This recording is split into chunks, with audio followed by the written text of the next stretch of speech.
For those who just walked in, as I was telling them, this is the hardest part of the day after lunch to keep you guys all awake, entertained, and hopefully enlightened.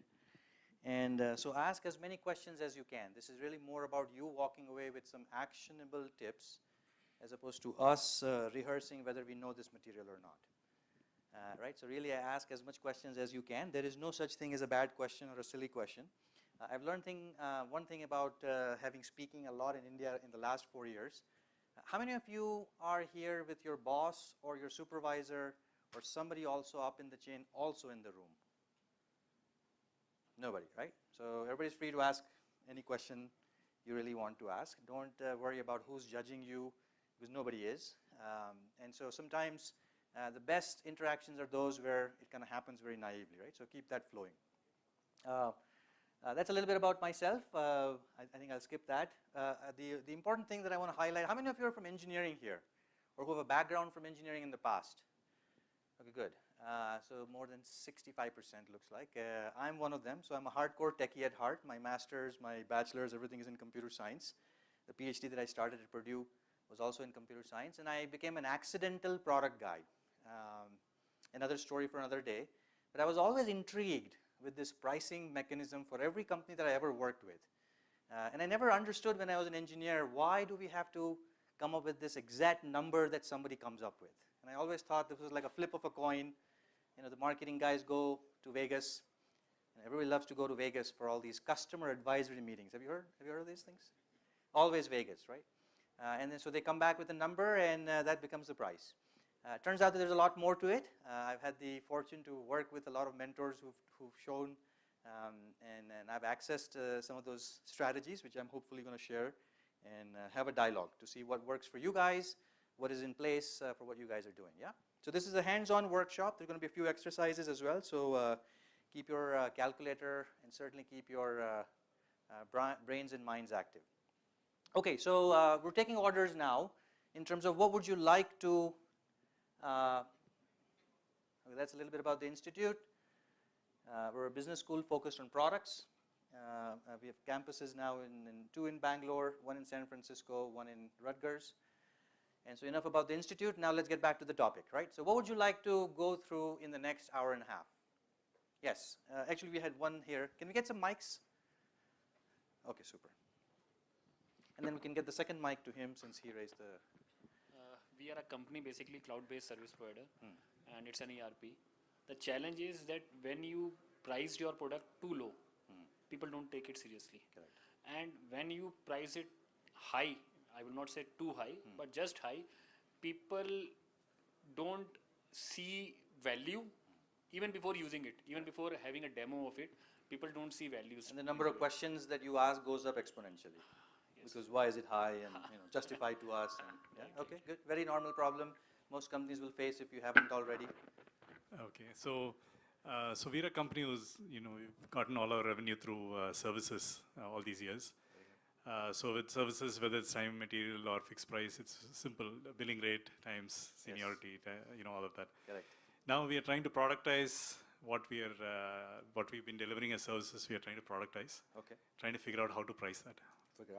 Figure out how to go from maybe what's a kind of typical cost-based pricing to more value-based pricing, right? Right. How many of you follow a cost-based pricing, meaning here's my cost of the resource, I'm going to add 30% margin to it, and then start positioning that as my price, right? How many of you follow in an IT services model or do something similar to what he just said?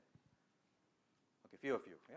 Okay, so we'll hopefully give you some pointers to change that, immediately, because we believe that cost-based pricing, as I'm sure all of you know already, but is almost like a lazy style of pricing, right? Because that doesn't require a pricing strategy for that matter.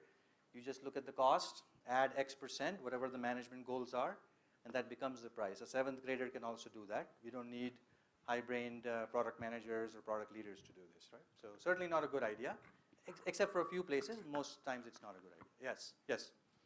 Whoever has the mic can speak next, by the way, so try to get the mic. So many of our products are acquired. They're acquired companies. Yeah. And now when we are trying to kind of consolidate all of those, what are the best practices in the pricing? In consolidation. In consolidation, right? That's a tough topic.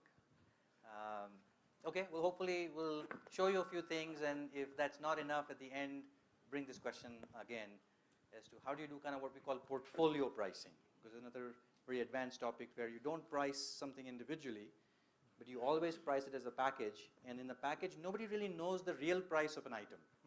Right? What's a good example of this, by the way? A portfolio pricing. We all use this every day. All of you use this product that I'm about to tell you. Food in the restaurant? Food in the restaurant? No, kind of. Yeah, if you get a package deal, perhaps, yeah. Microsoft Office, somebody said, right? Microsoft Office, it's kind of interesting. Nobody really knows the individual price point of a PowerPoint or a Microsoft Picture Manager. A close friend of mine who also graduated from Purdue, my senior, he's now the GM for Microsoft Picture Manager. Have you heard of this product? By the way, every one of you have this product. It comes with the MS bundle. Whether you use it or not, it comes with it. Guess what his P&L looks like? $460 million for a product that most of you have forgotten about. Microsoft Picture Manager. Now, obviously, internally they have to have a mechanism to associate a certain cost or certain revenue allocation, as we call, because the whole office gets sold at X price, but the individual products inside the office, they all have to carve out a portion of that fixed price that got sold, right? And so this is his P&L. So this is very interesting sometimes as to what the individual product is actually even worth it. Nobody knows. And the idea is to not let it be known, right? To make it so simple and easy that a customer should not care in some sense. Okay? So what else? Yes? we are a B2B analytics company called Bridge I2I. So we have been trying to, we have products that we commercialize in the market, but one of the main points that we are facing is how can we move to a value-based pricing? So when I say value-based pricing, it is understanding how much am I bringing value to the customer? Since it is a B2B world, let's say we work with a sales guy, how am I improving the percentage productivity or effectiveness of a sales guy, and how can I derive pricing out of it? For us, understanding what impact it brings to the customer is a big thing. And after that comes the pricing. So how do we do that, and how do we look at our B2B pricing is the question that I have in my mind. We'll go through an example of such things, but I think now that we have Samir also in the room, he'll probably chime in and add some examples to the B2B side. It's interesting, in McAfee we had both flavors, right? On one hand we sell $39 per month, a antivirus subscription. How many of you are McAfee customers, by the way? Good. It's good to see some hands still go up. And we also have enterprise products, right? The same antivirus gets sold to Citibank for $1.3 million. Now, funny enough, is technology pretty much remains the same, right? I mean, there's not a whole lot of change. The engine remains the same, the malware detection remains the same, and yet it's a very different signal to both segments, right? B2B and B2C. So I'll share some examples of that. Okay, good. One or two last. What are the features you can actually monetize and what you cannot? As a product or a platform, we build many of the features into it. Brilliant. So how we basically decide what to monetize and what not to. Absolutely, brilliant point. And this is the important distinction that I think every product leader at some point in their journey have to make, every startup entrepreneur has to make, which is there are some features which are what we call user features, right? People love to use. And there are some features which are buyer features, which is why you actually get paid. And we always try to find some correlation. Sometimes there isn't one, right? So you kind of need to have both as you try to delight both stakeholders, right? Because without this feature, the buyer is not buying. A classic example for B2B that we had when I was part of an acquisition that came into Cisco is that, do you have IPv6, right? For those of you who are networking guys, IPv6 is a type of protocol where it kind of tells whether the product is supporting that protocol or not. And unless you have a checkbox that you support IPv6, you're not even in the ring for us to evaluate. Yet, when you actually deploy the product with IPv6, guess what percentage of customers actually use it? 2%. So 2% of the customers who care for IPv6, barely that too, but it's still causing a huge development cycle for you to be able to build that feature, because without that, you can't sell. And so you got to figure this out very upfront in the roadmap itself as to which features or what value that we're building is kind of classified as the user value versus buyer value. And we'll spend some time with some examples on that as well. Okay, one or two last wish list, yes? If you don't have the mic, just shout out, that's fine. Okay. I remember, so our situation is a little complex in a way. One is our product is already new. We are into smart sports wearable, so nothing as of now in India. Plus, we are trying to co-brand, take it with manufacturer, brand it together, and then take it to the market. Got it. So how we price it for our partners and ultimate price, right? And the other variable for us is we still not know 100% all the cost for us to build that product, because we still have some R&D going and Initial phase, yeah. So there are actually 3 questions that you're asking, right? Just paraphrasing it. One is, if I'm building and producing a product that's kind of fairly new in the market, which does not have a baseline or a direct, baseline, how do I price a new innovation essentially? Second is, how do I price so that the channel that I'm going to use is also taken care of, so that the actual realized price that I get is different than the price that the customer will see. So now you have to come up with 2 numbers. One that you will eventually get through all the middlemen, channel partners, resellers, retailers, and one that the actual customer will see. And third is, I don't even know my cost. So can I do pricing without knowing the cost? So quick question, just flipping around for all of the audience here. What do you think? Is it possible to price something without knowing the cost? How many of you say yes? Okay, only about 10%. How many of you say no? There's only yes and no. So just in case you're thinking there's an option C, there isn't one, right? So let me ask the question. How many of you think that without knowing the full handle on cost, you might know some cost, but you might not have the full handle on unit economics, how many of you think it's still a good idea to come up with a price? Okay, that 10% went up to about 20%. How many of you feel you cannot come up with an intelligent way of pricing without knowing your cost? Okay, only another 15%. So 60% is still in the lunch effect. We have a hard time here, Samir. Yeah, a lot of maybes here. Okay, so the short answer is most guys would tell you that you can. You can derive a pricing strategy if it's value-based pricing, like what he was saying, without knowing the cost. In fact, that value-based pricing should drive the definition of what should be the cost and tell engineering what to build it under. Instead of the other way around, where you kind of build it, and now you've already built it, so of course you have to figure out a way to recoup that, and you've added all these features perhaps which is not even necessary. But in a classic sense, a value-based pricing should start with the customer in mind and go backward to the engineering or to the construction team and say, look, this is under which you have to build something. So that gives parameters on the investment opportunities that the engineering team can do. However, that's not as oftenly practiced, by the way. This is what it should happen, but a lot of the times it is actually happening, as you might see. Okay, good. So looks like a lot of the questions we had thought of, there's some of that is cutting off. Is there a way to fix that? Yeah. And I'll read that until he fixes it. So there were 3 key questions that we thought we will help answer at the end of 1.5 hours now, right? First, if my perpetual pricing is this, right, whatever this means, whatever that number is, what should be my subscription price? Which is a common question that a lot of people ask, right? I'm already selling this as a license model. How many of you sell your product as a licensing model, right? One-time cost with a 20% or 30% annual maintenance. Everybody understanding what I'm saying? How many of you sell a product that is not subscription, not monthly, but a one-time cost like an asset sale with 20, 30%? Okay, only few of you. How many of you are selling a subscription-based, per month? How many of you are not selling anything? Because only 30% of you raised your hands.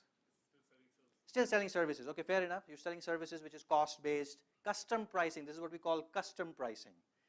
In fact, the word custom is seen in a very favorable way by the services guy. No offense to all the services guys, but we can't give you the price, sir. Why? No, because we have to first sit down with you, understand how deep your pockets are. Depends on really how well you negotiate with us, and then we will come up with we'll unveil the pricing to you at that time, right? It works in some cases, but in most cases we recommend not to use that technique because it kind of robs you out of sincerity. depending on the context. And I'll also show you some examples of how pricing should be decided by about 13 different vectors. Right? What should pricing itself be a signal method? And so we'll spend some time. Okay, so that's the first one. The second one, should I price lower or higher? Right? This was the question that I think many of you asked. My competition is X. Should I go lower? Should I go higher? If I sell too high, as I think Guruprit you were saying, lots of questions get asked. If I sell too low, people start asking the question, what do you mean? If a bottle of water only costs 3 rupees, all of you will question the quality of the water. Because the going price is 12 rupees, then you're going to start thinking, oh my God, is this safe? Right? If you raise the price to 20 rupees compared to 12, now you're asking different set of questions, which is, okay, what's the big deal here? The fact that you're selling it for so high when the comparable prices are at the 12. And of course, then that's exactly when the water company has to do what? What does the water company have to do? The water bottle company have to do when you have to sell a price of the bottle higher than the average Bisleri. That's when the Katrina Kaif effect has to happen. That's when Shah Rukh Khans have to be called in. For all the American friends who are sitting, that's where George Clooney comes in. And now you have to kind of have these brand ambassadors to increase the value. There's a bottle of water in India that's 70 rupees. Have you seen this? It's called Qua. Q-U-A. Yeah, thank you. 70 rupees. Apple to apple, same volume of water. I mean, of course, they say it's untouched from the Himalayas. We all know that it all comes from the sewage treatment plant in Gurgaon. And Gurgaon is close enough to Himalayas, right? So, you're not still highly inaccurate. But 70 bucks, because it's a style quotient that you're paying for. You're not just paying for water. So now you have to do something more to that bottle of water if you want to kind of justify that price point at 70 bucks. And there's a segment who will care for it. And there are other segments who will not care for it, right? So we'll talk about segmentation as well. And the last one is the one that I think the gentleman at the back mentioned, which is, hey, what's the right price?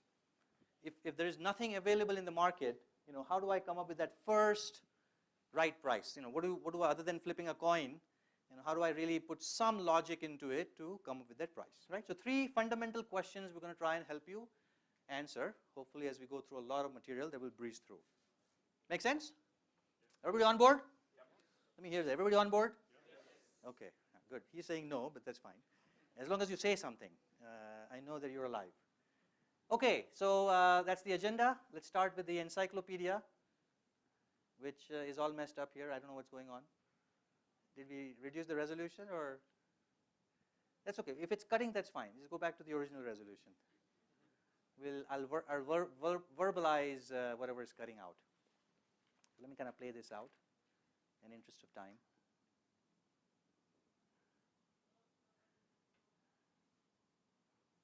And so what I'm trying to play this out is to kind of help you with a little bit of appreciation that pricing, if you really want to do this in a puristic way, in a more detailed way, has a lot of moving parts. Now clearly in the next 1.5 hours, you're not going to become an expert in this. So I'm going to walk you through one such path. But I also want to make you aware that it's not just one size fits all, right? There's a lot of art and science that goes into it. And based on the conditions and the situations, you might have to react to different things.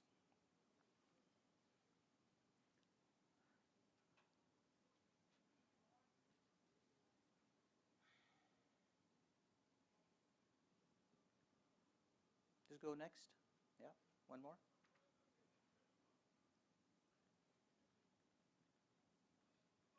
Still something. No, that's fine. That's fine. Don't worry. Don't worry. I think we'll not lose more time. I'll just walk you through and read this out. So that's supposed to say pricing. Oh, the pointer doesn't work on this LED, isn't it?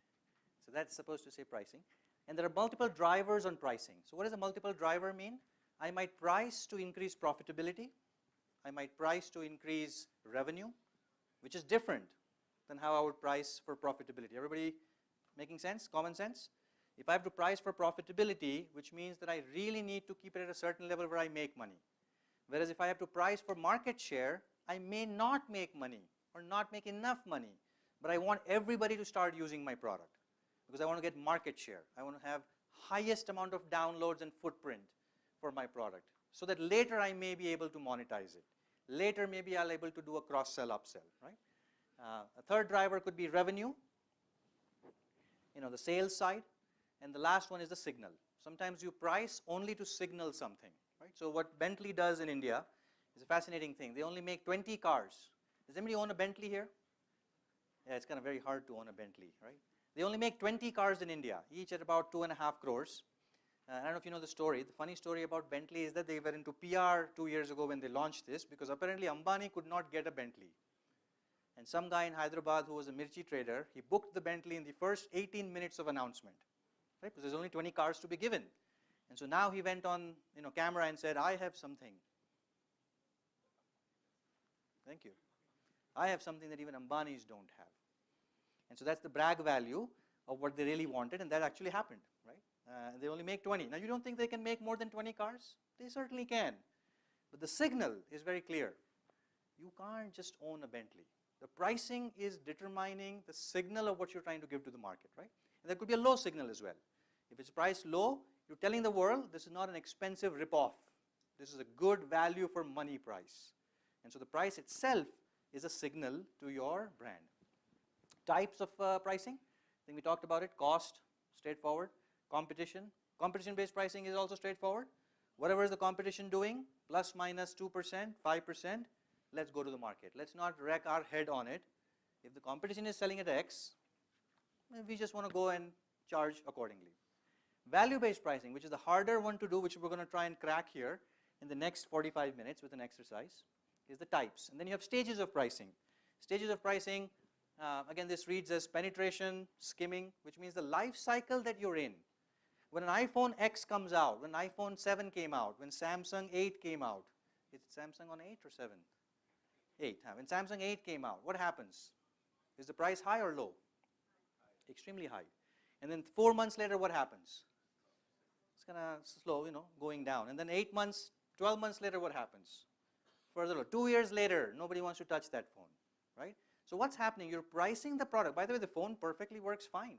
12 months from now, that Samsung 8 will also make a great phone call.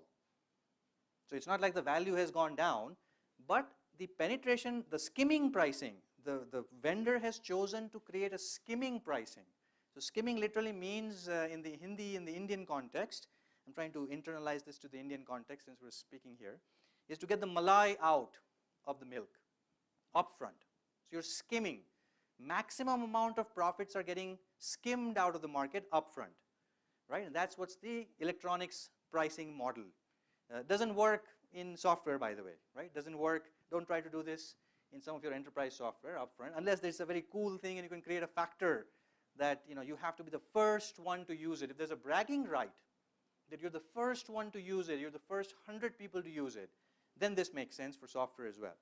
So that's skimming. And then you have bundling, you have accelerating, all of this good stuff. Special offers, I think India is very good at special offers. I always see this place in Koramangala. I don't know if you go to Koramangala, but they have this sale which is always 70% off. No, I mean seriously, every time of the year I go there and I see, that sticker never comes off. It is always 70% off, right? And so the so-called special offers are always on. Then you have the formula of the pricing, which is another important technique to figure out, do I charge when you buy more? If you buy 10 licenses, I reduce the per user price. If you buy 20, I give you a further discount, right? And so you're going to go tiered pricing, and how do you kind of make decisions? Usage-based, straightforward, loyalty-based. If you're a Hyundai customer, the next Hyundai car you buy automatically gets you a 5% off, right? Or if you are a NASSCOM member today or an attendee, and if let's say there's an app who's trying to sell to all the individual B2Cs, because you attended the NASSCOM conference, you get a 20% off on sign up for the first month, right? All that is your formula. And then you have the mix. The mix means how many other mouths do you have to feed along the way to do the channel-based pricing, right? So that's kind of the encyclopedia. A lot of different factors have to go in. What we're going to explore is just one today, which is value-based pricing, which is usually not very easily understood by most customers. Okay, so here's what we're going to do. Each one of you are now going to start thinking about these ingredients that we need to arrive at the right price. So think about this for your product and write down somewhere, if you have a pad or on your phone, who are your personas, because you need this. Without these things, you cannot enter the pricing kitchen. These are the necessary ingredients to make the paneer tikka, right? So you absolutely have to have this, without which you will fail at pricing. So if you try and create pricing without having answers to these questions, highly, highly risky of what you've come up with, right? So who's your persona? What problems are you solving? What's the promise? Promise meaning what is your solution? How is it solving, helping, reducing, whatever the promise is? What's the management goal? And we'll spend some time on management goals in a modern world. And who's the competition? So there are three things you need. First, you need to have deep understanding of the market, which I'm hoping that by the time you come to pricing, you've already got the understanding of who's your customer, what are the alternatives, what are the options, what are the other alternatives the customer has that they're currently buying or not buying, how much are they paying for that competitor, all of that, right? Second is your promise. What is it that you're offering? How are you differentiating? How are you saying that you're better, faster, cheaper, whatever the case may be? How are you different? Very important for you to nail this down. And third is, what's the goal before you enter the pricing? Is the goal to improve market share? Is the business model that you want to choose is subscription versus perpetual versus broker versus freemium? There are 14 different business models. I'll walk you through rapid fire in case some of you have not read this. But as of now, there are documented 14 different ways of pricing, ways of monetizing, I should say, not pricing, right? So selling an asset is a way of pricing, way of monetizing. Selling it subscription is another one. Giving it away, freemium. Everybody understands freemium? What's a good example of freemium? Evernote, LinkedIn, Google, Gmail, right? All these are Zendesk potentially. These are all freemium. You use it forever, it's for free. If you want some extra features, you obviously pay more. So all those are the management goals. You need all three before you can arrive at the pricing.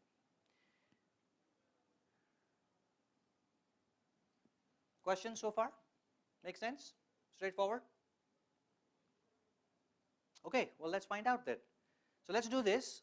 Why don't you do this for your idea, where you have to now write down the step one, which is the persona, or more than one persona that you are selling this to, that you're appealing this to, right? Your product or your service. Who are you really trying to delight? What are the pains and gains? What problems do they have that you have decided to solve? And third, what features are actually going to reduce the pain, right? So what is a pain killer?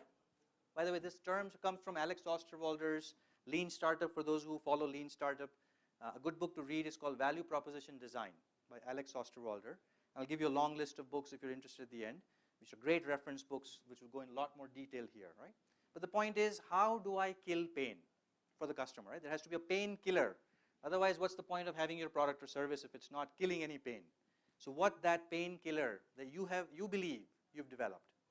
So take a moment and write this down for your product.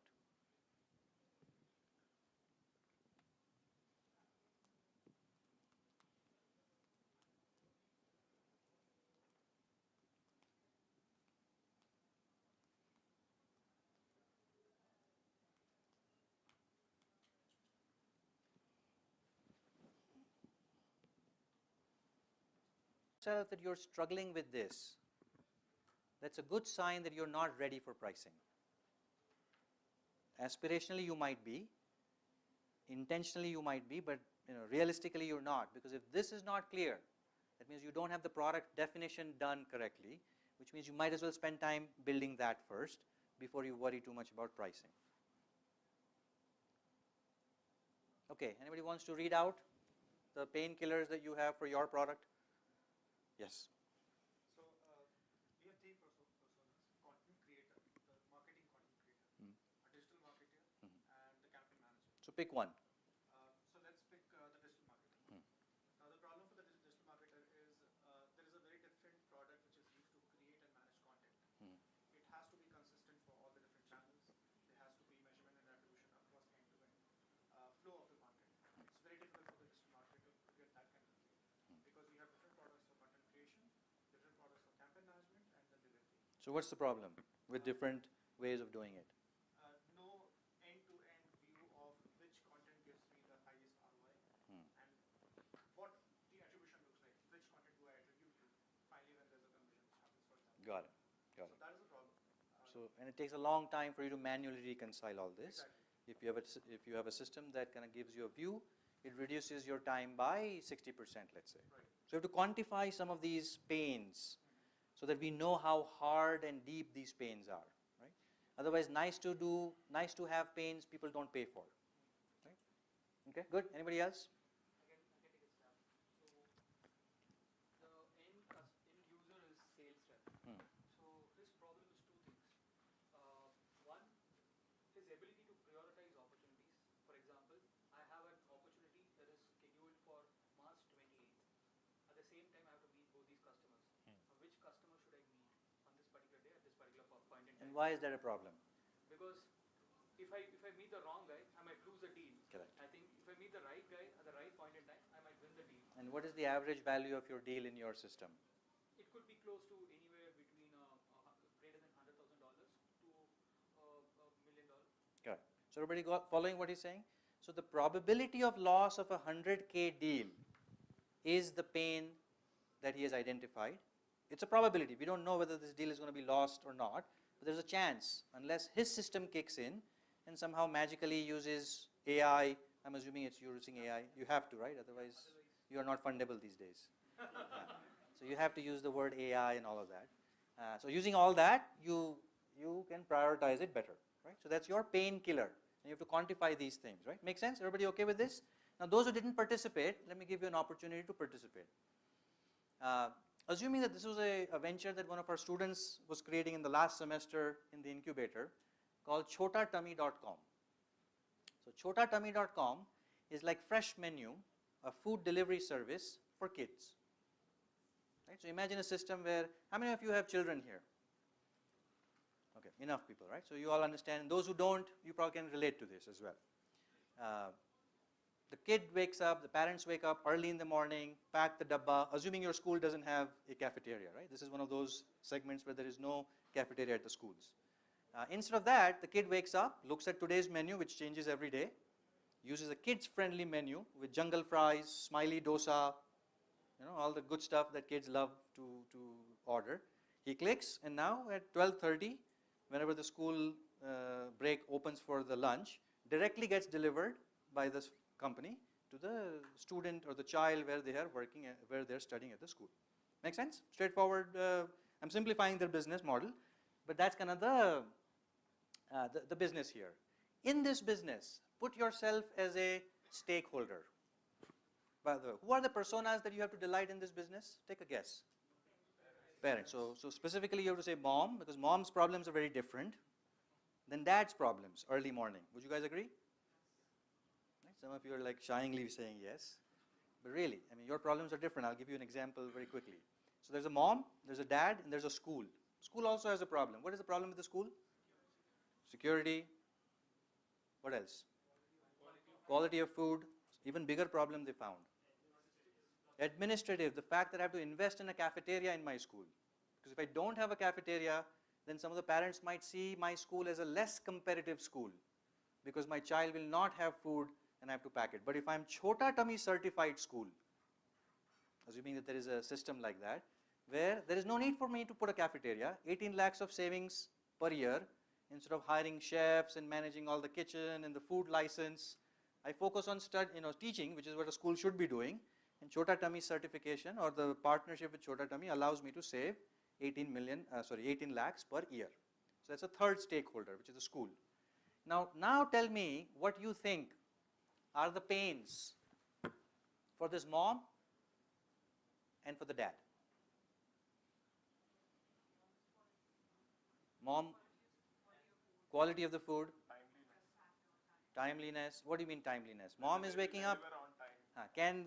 But there is no delivery because the mom is waking up and cooking the food before the kid goes to the school bus. So that's not a problem. I mean, that's not a burning problem. Give me a burning problem in this situation. This is a very important exercise because sometimes we don't go a little deep into understanding the pains and the gains. And pricing will not happen unless you kind of get this right. Is the food safe? But you're cooking in your kitchen as a mom. So whether it's safe or not, you will believe it is safe. Child may not eat the food. Child may not eat the food. Absolutely. Big pain. because every day you're giving the same idli, isn't it? After 3 days in a row, the child is not interested in idli and dosa. He's tired now. You've done enough of that.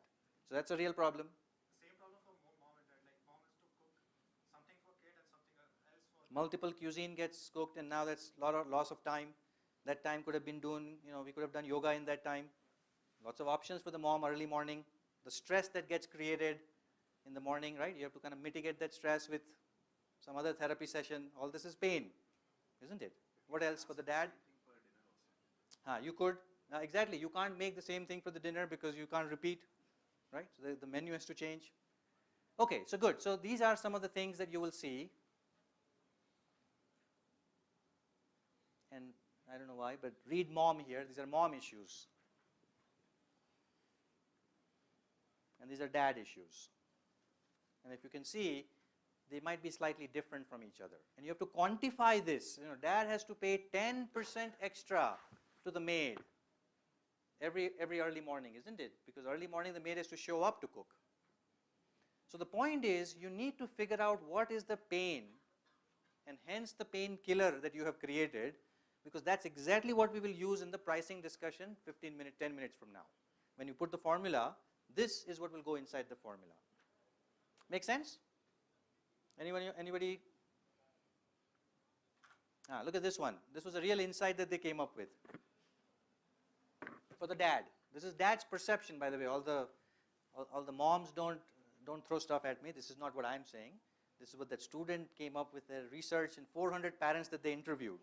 Apparently dads, one of the things that kind of emerged up is that with all the stress that happens in the morning, running around, last minute cooking, missing ingredients in the kitchen, calling each other saying, yesterday I told you to bring those things from Big Bazaar, you didn't, you forgot, you always forget. 1942 thoughts will come back. See, so for the last 20 years you've been forgetting. Lots of issues happen because of this small thing, right? And that means he quantified that as 15%. At the end of the day, you have to solve this problem, right? And pricing is also a little bit about quantifying.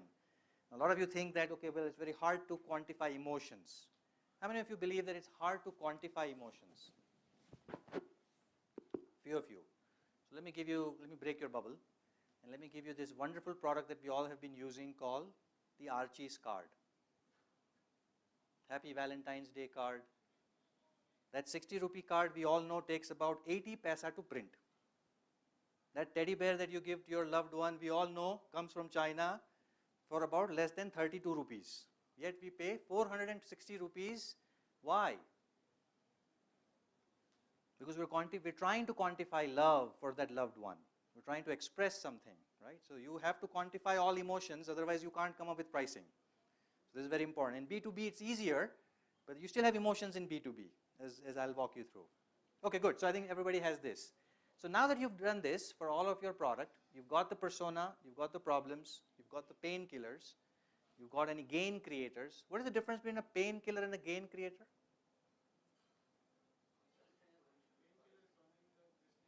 Very good. Brilliant, right? So painkiller is solving an existing problem. Gain creator is giving the customer something they were not even expecting. Because of your product, they're able to do something that they were not even asking for upfront, right? And it's very important to create these gain creators. This is what we call disruptive innovation. People are delighted so well that they didn't even expect that this was going to come out of it, and yet your product and service is making it happen. Okay, so now the question comes down to, the second question, which is, now we've got all this, what is the model we're going to use? We got the persona, we got the problem, we got the painkillers and the gain creators, so we can quantify all of this later. But before we get into the pricing number, we have to pick a model of pricing. And so this is where revenue models come in. Revenue model is the strategy that the company wants to use to price. Whereas pricing model is the tactics that you use to arrive at that number. You see the difference between the two? Revenue model is the strategy in which you want to arrive at that price. Asset sale versus freemium versus subscription versus rental versus pay as you go, whatever that model is. That is a strategic decision. And then pricing is the tactical decision inside that strategy to arrive at a number. If you've decided you want to do subscription, now the question is how much per month. But first you have to decide whether you want to do which of these models. So now that begs the question, what kind of models exist out there that best practices companies are using today? And so here are 14 different models, all straightforward and self-explanatory, but I'll stop if you have a question. So the first one is a subscription. Everybody understand subscription? Whether you use the product or not, the customer still has to pay you every month. What's a good example other than the ones I've given? I just want to make sure that all of you are awake. It's after lunch. Kaspersky, okay. Give me an Indian example. Tata Sky, great example. Whether you turn the TV on or not, the cable TV is going to charge you that 250 rupee package that you've bought every month, right? Your phone device, your cell phone plan. Sometimes you might not make a single call on the phone, but you still have to pay a minimum subscription to get a dial tone on it, right? Usage. The more you use, the more you have to pay. Is the strategy in which you want to price, the revenue modeling. Asset sale. This is what's been going on for hundreds and hundreds of years now, right? You give me money, I give you asset. Now whatever you want to do with that asset is up to you. In the old days it was barter system. In the new world we have currency. Renting. What is the difference between renting and subscription? Subscription is recurring and renting is one time. What if you cancel the subscription after the first month? Then what is the difference? Correct, that's the correct answer. I'm just making it harder now for everybody else to also think. There's a lot of deep impact of these models back to how you will build the product. That's why I'm trying to allude to this, right? In the rent, you actually are owning, you're supposed to be safeguarding the asset as well to be able to return in a pristine condition or in the original condition, right? So that's very important. In a subscription for India Today or Times Magazine, you can use that paper to sell to the kabaddi guy and get some money. Nobody's asking you to return that magazine, but if it's a rental book, you have to return. So that's very important. That puts different considerations on your product development, product distribution, product marketing, and all of that. Okay, licensing is another form of monetization. Everybody understands licensing? OEM. How many of you have an OEM product where you embed your stuff in somebody else's product? Kinda? Your own OEM. No, but your product gets embedded in something else? Or no, you sell your own? So OEM generally means like, yeah? We embed it on Salesforce. So Salesforce sells your stuff and your stuff is not visible. They have to subscribe to us and we sell it on top of Salesforce. No, so that is not necessarily OEM. I mean, that's not necessarily what we're saying here, which is you kind of you're giving a part. So Bosch parts goes into the Tata car. And so when you buy the Tata car, you really don't know which parts came with it, right? And Bosch is making money every time a car gets sold. Samsung makes 38% of iPhone. Did you guys know that? It's a pretty interesting thing here. Samsung and iPhone both fight with each other with multi-billion-dollar lawsuits. 38% of components of iPhone are manufactured by Samsung. So every time a Samsung phone sells, Samsung makes money. Every time an iPhone sells, Samsung makes money. Very brilliant model. This is very, very interesting model. In fact, now that I saw some smiles on some faces, let me give you another example. How many of you are users of Phoenix technology? Okay, how many of you are users of Phoenix technology? Please stand up. Seriously. Whoever is using Phoenix technology, who's a user of Phoenix technology, please stand up. So we have 1 there, 2, 3. But now everybody stand up. No, seriously. Stretch a little. Say hello to the guy left to you, right to you. Now all of you can sit down. So all of you are users of Phoenix technology. How? For the 3 or 4 who raised their hands, can anybody share how? The BIOS. Every time your laptop boots up, before Windows, beautiful colors of the Windows show up, what happens? There's a BIOS that runs, that activates the hardware, thanks to Phoenix technology. Most of you don't know about this product or had forgotten about it. If you press an F12, or if something goes wrong, F2, then you actually see the Phoenix Technology logo, and you see all of this. Not thrown a Mac, right? So that's why you were sitting. That's why you were sitting. Good save there. It is not on the Mac, correct? But it is on most laptops. 80% of the laptops are now powered by Phoenix Technology, and many of you would have died and not known about this. Fair enough? If you had not shown up to this workshop today, you would have used that product for another 100,000 times in your life and not known about it. And that's the beauty of IP and licensing model. Every time a Dell laptop ships, Greg makes money. Greg is the CEO of Phoenix Technologies. Every time a Lenovo ships somewhere in the corner of the world that he cannot even spell the name of that country, he gets a check. So he's got a printing machine for money in his backyard and just keeps on printing checks for him. Right? What a brilliant model to be in. So this is very interesting. Now, not everyone can do this. You have to have strong IP. Microsoft can easily replace him, but they have not. Lenovo can easily put some engineers in China to rewrite the BIOS or to write their own BIOS, but they're not, because it doesn't matter. It works so well at a very low cost, which it's not public knowledge how much they charge, but they charge a few pennies every time it ships. He's not disclosed, it's not public knowledge, but he still makes money. And my IBM is okay, not investing all that R&D into this when it's already working, right? Lots of intellectual property, lawsuits, all of this comes into this. Did you guys know every time an Android phone ships, Microsoft makes money? $5. Every time an Android phone ships in this world, Microsoft makes $5. So same thing. Microsoft phone ships, Microsoft makes money. Android phone ships, Microsoft makes money. What is not to like, right? Intellectual property. They had a lawsuit where Microsoft sued Google on the Android operating system when it came out, that they had violated a patent on the operating system kernels that Microsoft holds the patent on. There is no code of Microsoft running in Android, clearly, and that both of parties know, but they decided to settle this outside of the court.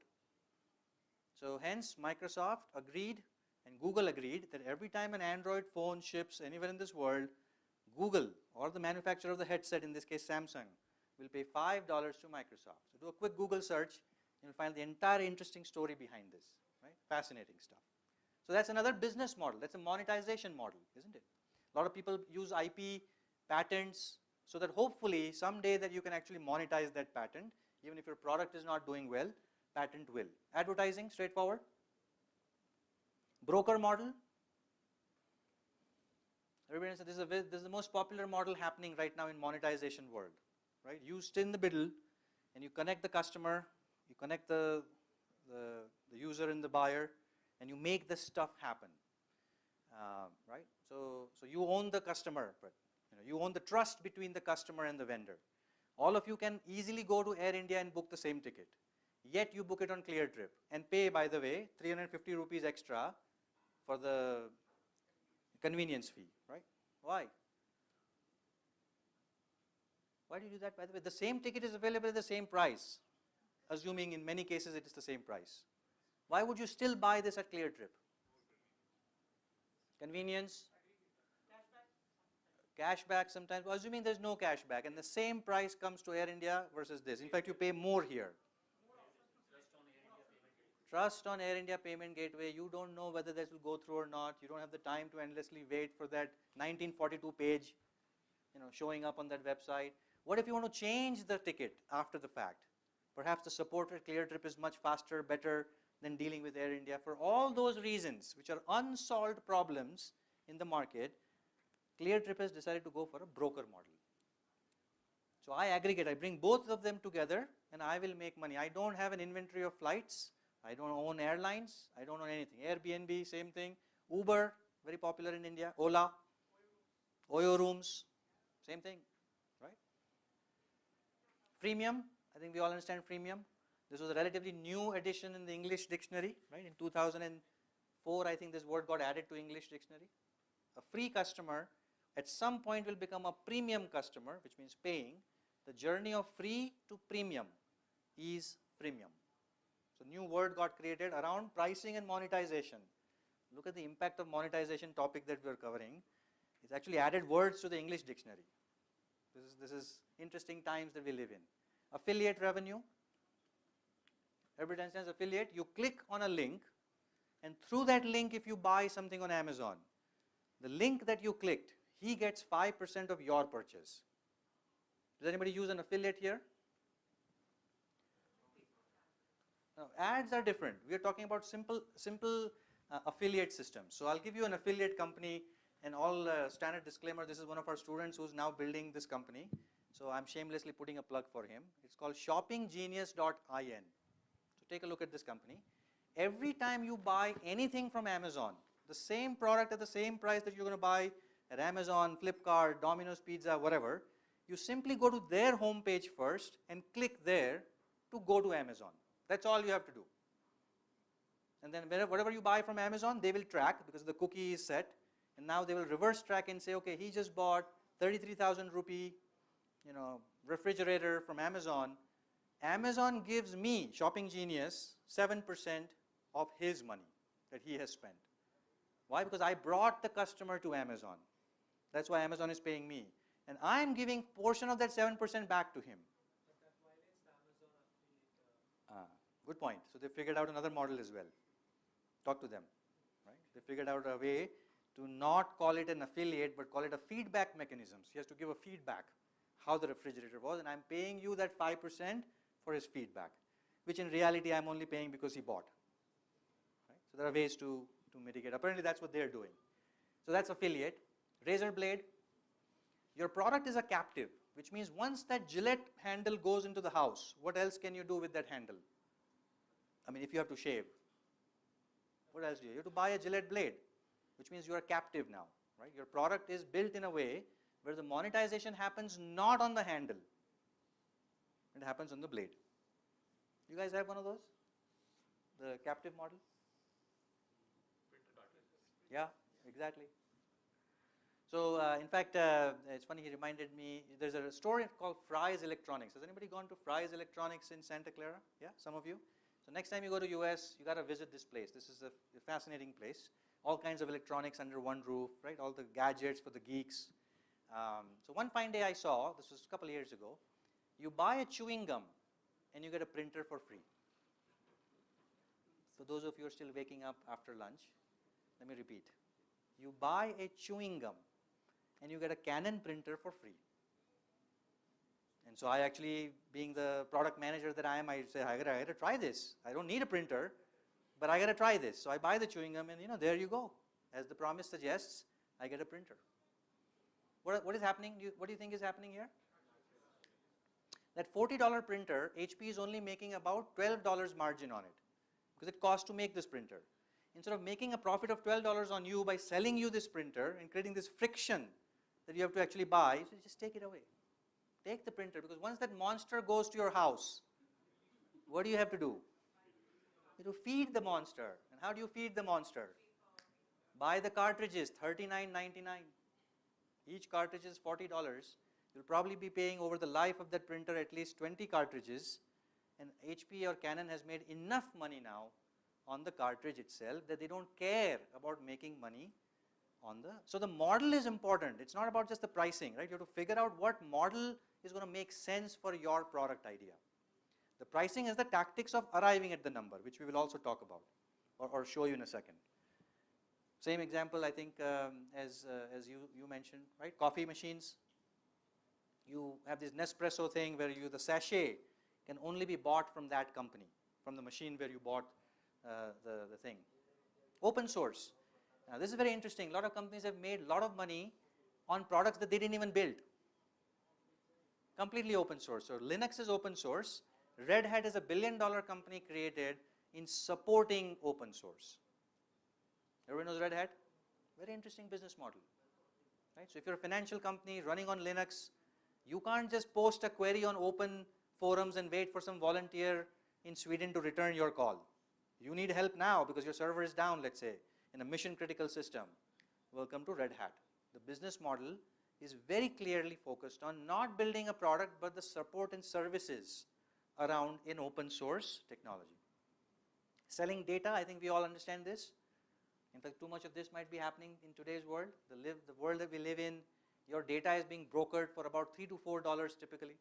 right? So every one of your email addresses, and it depends on who you are and which company you work for.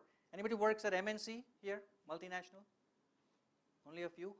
So your data is a lot more valuable to the marketeer, roughly about $3 a record.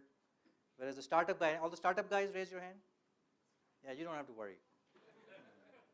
Nobody's interested. So your record cost is roughly about 30 cents if they want to market something to you, right?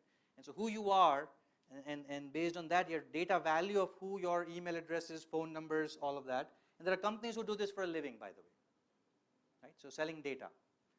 Co-creation, the customer is paying for your product, and so forget about pricing. The customer is now funding and monetizing you in the process of building the product. So Kickstarter is a great example. You upload a project, people pledge money to it. If there are enough people who pledge money, the product goes into production. And you all get the guys who pledge the money will get the product for the first. The fascinating product that came out, which is a sensational product, is called Roti Maker. Have you heard of this product? It makes rotis, fresh and puffy, in 45 minutes. You put all the oil, all the women in the room are going to get delighted about hearing this, but go online and search for this product called Roti Maker, and it's now in the market. It started in Kickstarter. It's pretty expensive right now, but it's probably going to come down in price. You add the oil, the water, the sugar, whatever else, the flour, and you push the button, and then you just do what you want to do.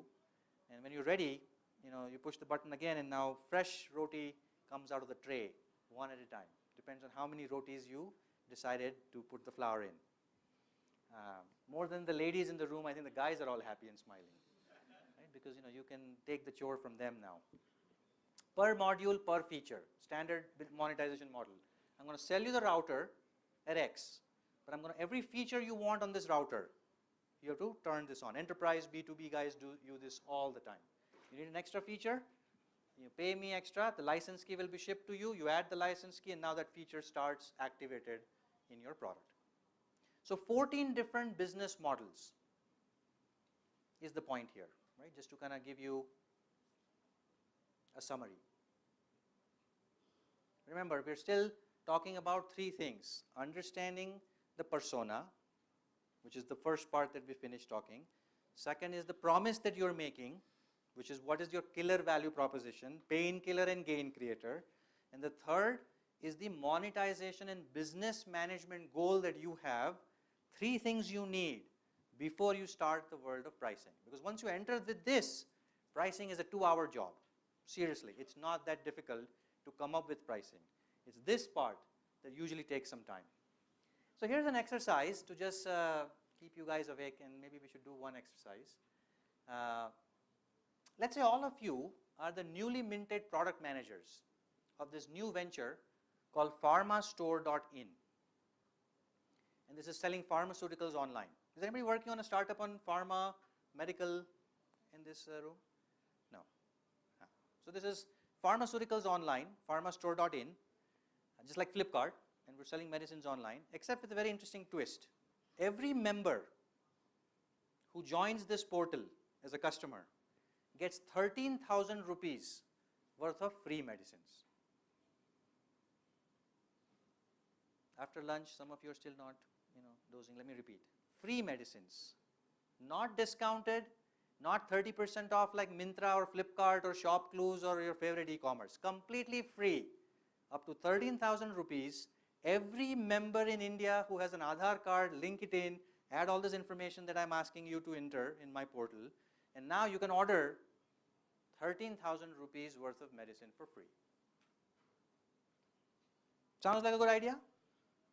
As a consumer, does this sound like a good idea? Will all of you sign up? Who will not sign up to this? Why? It's like a recurring cost to me. Like I believe there's a subscription. No subscription money, no money to be collected from you. Just to register.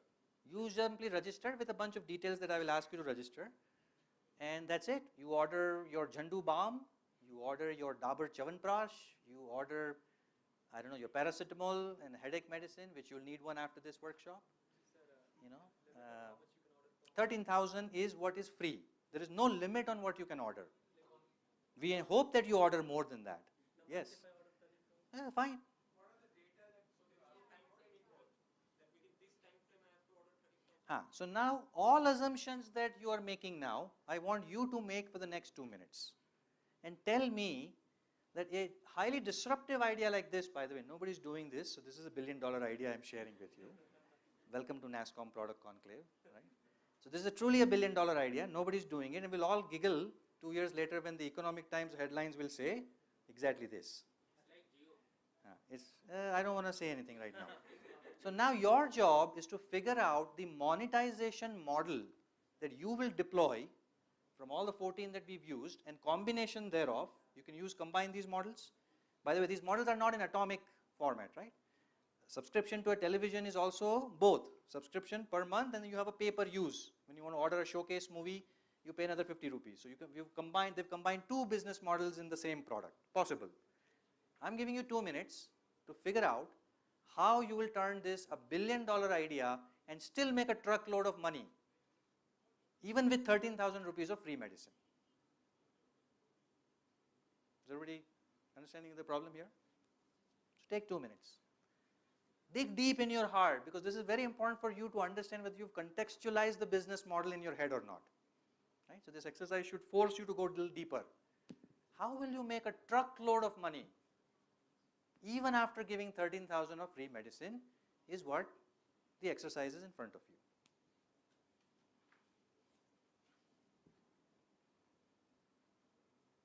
And so just so that it helps you, I'm just putting this on the screen.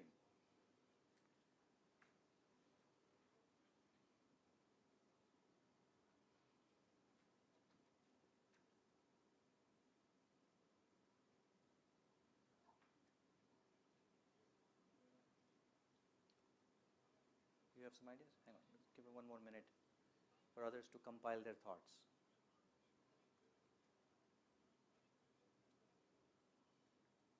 No fine print, no catch, no asterisks, only if you order in the middle of the night, then we give you, none of that.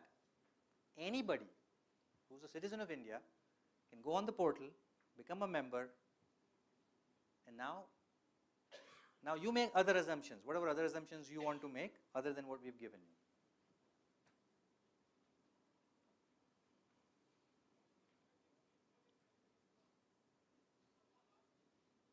Okay, so 2 minutes are up. Let's kind of hear.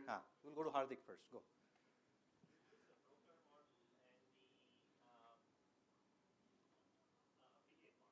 How? So you're going to give that. You're just reading from the slide. You got to tell me something more, right?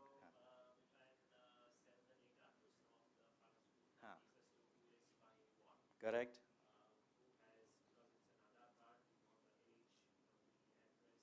Or you can even ask them to enter. It's fair. When it's free, you give up all kinds of things when it's free. Do you guys agree? How many of you disagree? Just for a second, I want to digress. How many of you disagree that for a free product, you've still kind of restricted a whole lot of privacy and information about yourself?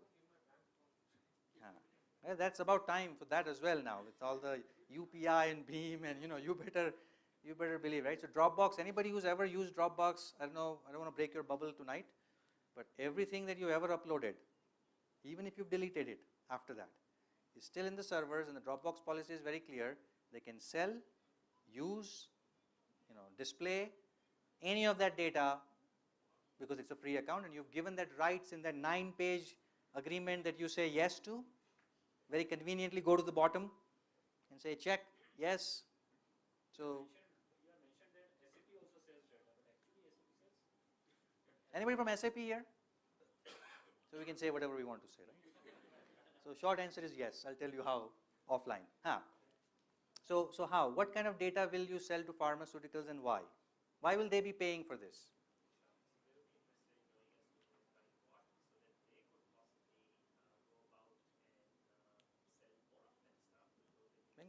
Bingo.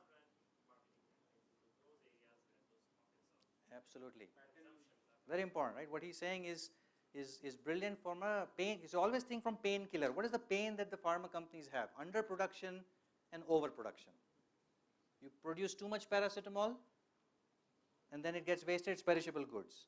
If you produce enough paracetamol, but you shipped it to all of them to North India, turns out that everybody is having a headache in South India.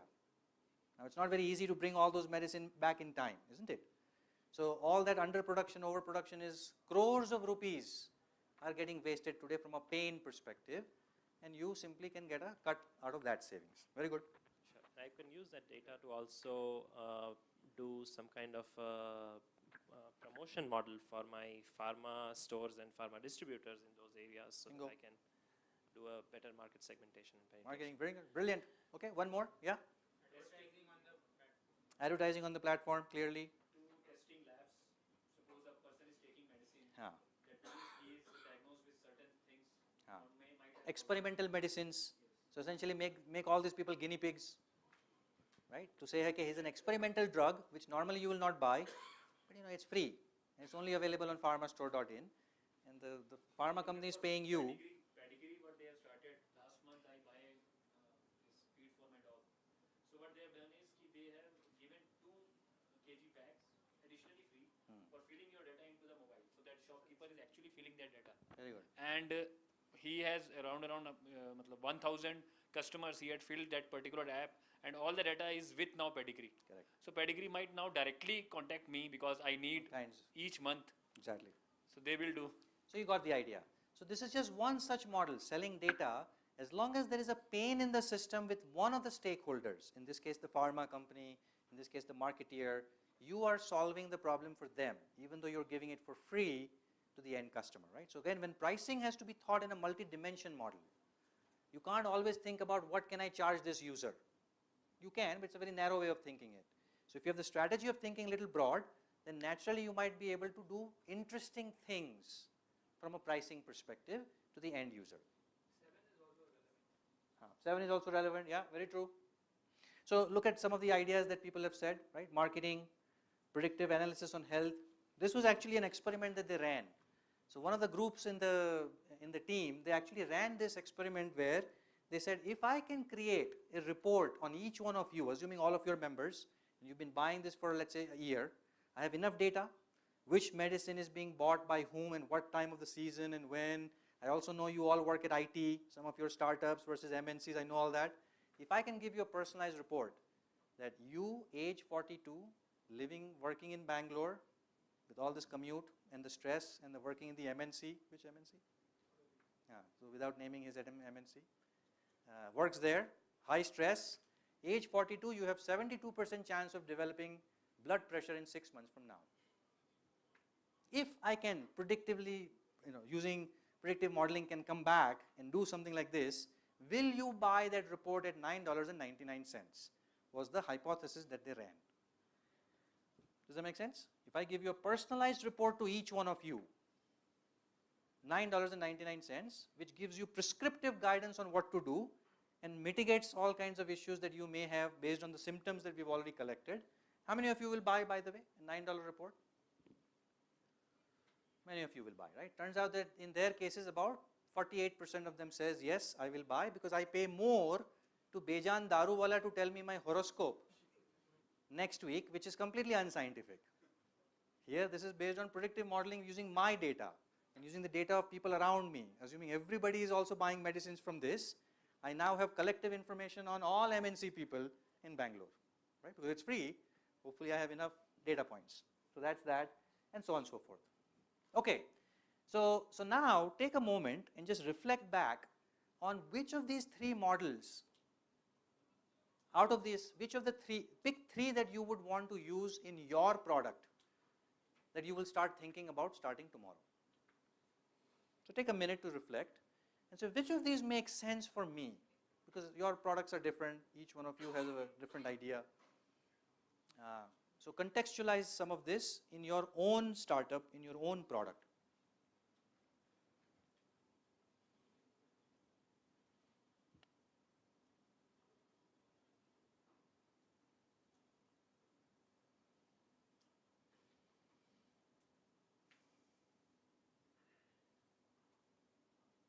Make sense? So hopefully you'll continue with this thinking journey even when you leave the workshop, because the whole point is when you leave these types of workshops, you have to have something actionable. Otherwise it is one more edutainment. A little bit of education, a little bit of entertainment, and then you go back to your office, do exactly the same thing you were going to do tomorrow morning any which way, right? So try and contextualize some of it and start thinking. Yes? Sorry. Yeah, what business model should we use for selling this presentation? Yes, of course. ship it to you. I'll put, our emails will also be there, so you send us an email and we'll ship it to you. Dropbox, smart. Okay, so now that we've got these three things as a preparation, we are now ready for pricing, right? Sorry, it took us an hour to get here, but it's very important to know these things, otherwise you will just do numerical manipulations on pricing, which may or may not present any results. Okay, so now that we're ready, let's kind of look at first some concepts. So delight is essentially what we are trying to do when we do a value-based pricing. And now this word delight that we hear a lot, is now time to quantify this delight, right? So what is delight? Delight is the delta between the value that the customer perceives, what we call CPV, forget all the buzzwords in the academic literature, but just something that the customer perceives as valuable. But quantification now. You can't say that the customer likes my product. How much does he like? Does he like $100 worth? Does he like $80 worth? You have to have now quantification, and I'll show you some examples. So that's CPV minus the price that you are setting. The delta between these two is delight. And that's what we want to maximize for the customer by changing the price, by moving it up and down. If this is the delta, right? Let me actually show you a visual way.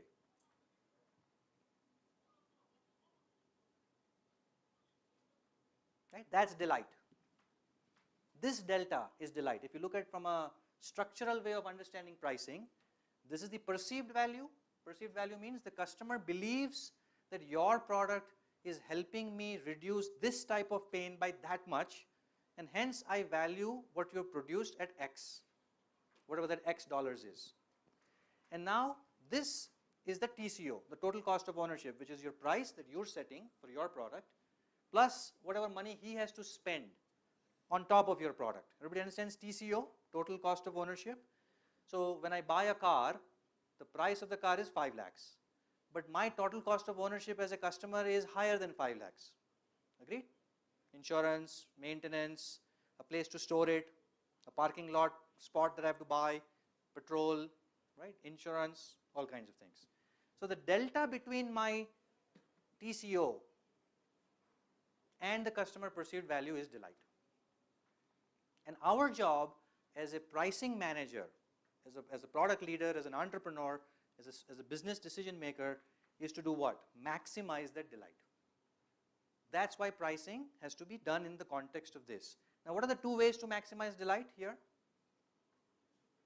Many ways, but what are the two main ways? Increase the perceived value. How do you do that? Examples of how you increase the perceived value. Branding, subjective value, objective value. Quantify this for the customer and give them a calculator on the website that says if you use my B2B product and if you use X number of hours of your manual labor, especially in US if it's $50 an hour, multiply by the number of hours it will take for you to do all this manually, multiply by the number of times you will be doing this in the whole year, you add all that up, there's a number. And that number is something that you can now quantify that, okay, this is the benefit. If you can automate all of that, and if you can reduce all that manual churn for me, as an example, that's my CPV. For that benefit, how much do I need to pay? Is obviously the question that people will ask, right? So that's where you set the price. Somewhere, so that you maximize this delight. Now let me give you some examples. Now the challenge is that sometimes the competition is also here. So you can't really charge independent of what the delight is, because theoretically your product produces 5 lakhs worth of value, but the competitor is already selling it at 3 lakhs or 2 lakhs, so which means you can't go crazily up from there to quantify, right? So in that sense, you cannot do an NBCA. So let's do the quick formula now, which will be the final part to explain and hopefully contextualize how you do value-based pricing. So quantified delight is also called total economic value. This is the total economic value the customer is going to derive from your product or your service. CPV, step 1, all the gain creator, painkiller, subjective value, right? A painkiller can be quantified by the amount of time that it would have taken you to do manually, inefficiently, the risk of that customer deal not happening in that CRM that you mentioned, all that gets added to the painkiller. A gain creator means what other things can the customer now do because of your product and service that they were not able to do before, is your CPV. Identify the customer's alternative, the competition. What is the competition charging, if there is a competition? If there's no competition, this is easy, which means now you can set the baseline willy-nilly as long as you can communicate wherever you want. Calculate the TCO to the customer, and there you go, that's the formula. So the next best customer alternative, starting from the competitive baseline, what is the improvement in the objective value that your product creates, plus any kind of change in ownership that your product has better than the competition. So that's how you are throttling this delight. Now to see whether you've all understood all this or not, sounds great on the PowerPoint, let's do an exercise. So here's the situation. Each one of you are now the pricing manager and the product leader, the entrepreneur, for this innovative hard disk that your engineers have come up with. This is a simple B2B model, right? In this hard disk, the best thing is that the super engineering value that your engineers have created is that it only fails 1% of the time, as opposed to the competition tends to be shutting down or failing, the disk keeps on failing roughly about 20% of the time. Is everybody okay with this so far? Are you guys still with me? Yes, no? At the back? Yeah. So the competitor disk is failing 20% of the time. My disk is a higher quality disk that I produced, which only fails 1% of the time. However, my cost of ownership is higher per hour. This is the new product that you're in charge. This is the competitor product which is available in the market. So they are at $10 per hour of operating cost. Your cost is $15, which means you are more expensive to run. Yeah? Now what do you think is the price that you will put? If the competition is pricing this at $25,000, and we already know that because that's in the market, you are releasing this new product next month, next week, whatever, what should be your price?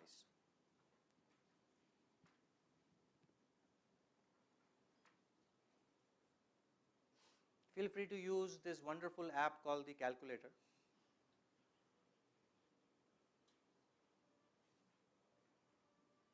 Any questions on this exercise or the problem statement first? Without formula, what we can do is that we can charge $20 max, because $20? max for the new product. No, it's $25,000 is the price of the product.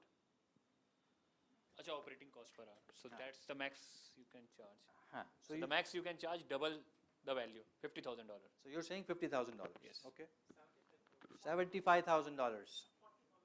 $40,000. $32,000.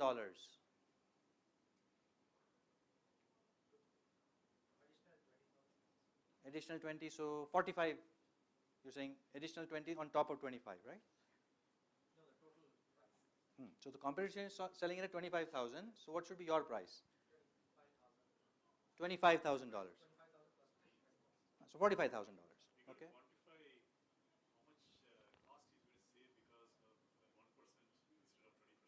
You have to do that. Correct. That's the whole point of doing this pricing. Absolutely. Okay, 45,000 was the last one. Going once, going twice. Any other numbers? 35,000. Hey, there is no cost of guessing wrong here. You can all have a little fun with this, right? The rationale is No, before the rational number. 35. Any last wish lists? 45. All are in the same range. Anybody? $250,000. Now we've got a highest bidder in the room. Sell it to him, right? Exactly. Before he changes his mind, sell it to him, right? Knowing Anshu, he can afford, by the way. So, yes. Yes. Every time the system crashes, the company faces a $100,000 loss of productivity. Because everybody, all the employees are now not on email, systems have shut down, you can't access data. That happens in your company? Once in a while, right? Electricity goes away, disk fails. So it's like if there are 20 people in the company, it's that much loss of productivity. Okay, so let's see how the formula works as what he was saying. Sorry, I forgot your name. Ganesh, as Ganesh was saying, right? So total economic value, always start with the competitor because that's the baseline in the customer's mind. From there, how much better are you and how much expensive are you to operate? Plug in the numbers and the results are going to come out in, get your cameras ready, 31,500. So the closest one is Kashyap, 32. You were also 32? Ah, he was 32. He's just taking credit for you. I morally support him. Good. So now the point is not that this is the only price, by the way. We are not saying that mathematics has to drive pricing. We are simply saying mathematics has to start a rational way of creating a price model in your head. Now you can always go up from here. Why?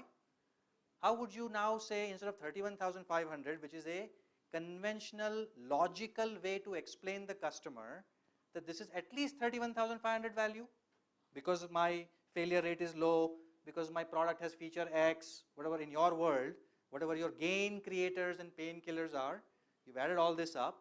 So it's a logical way to explain now. However, you can still go up. What will be the rationale for going up?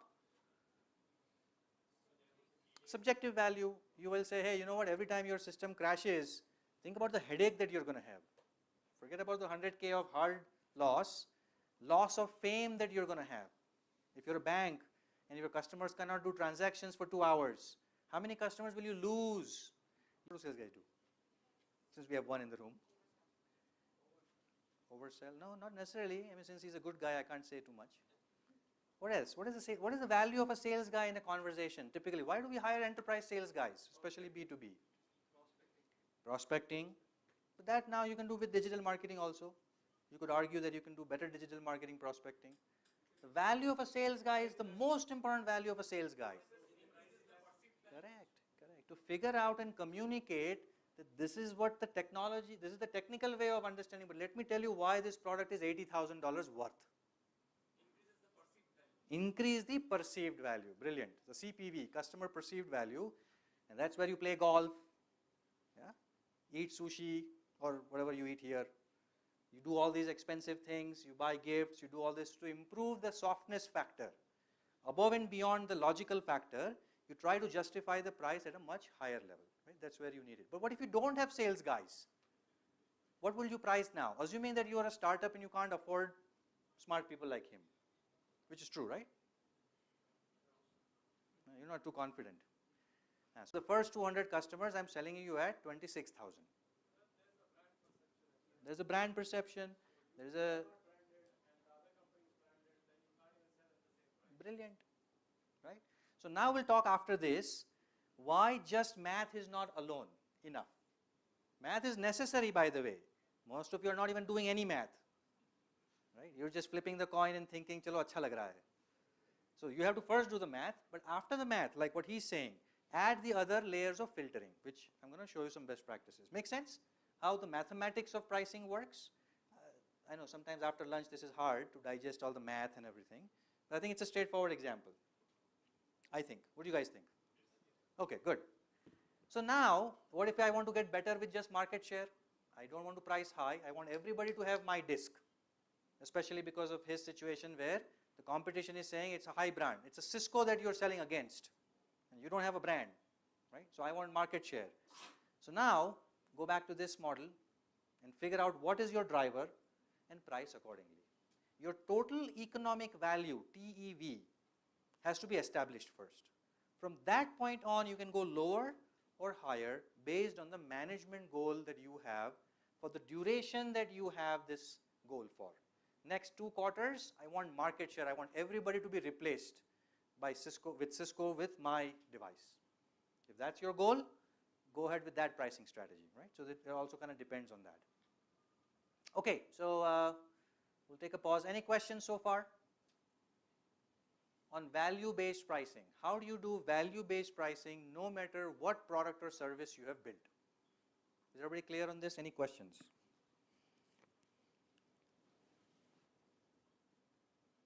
What are the 3 things you need, by the way, just to recap, for a value-based pricing or for that matter, any good pricing?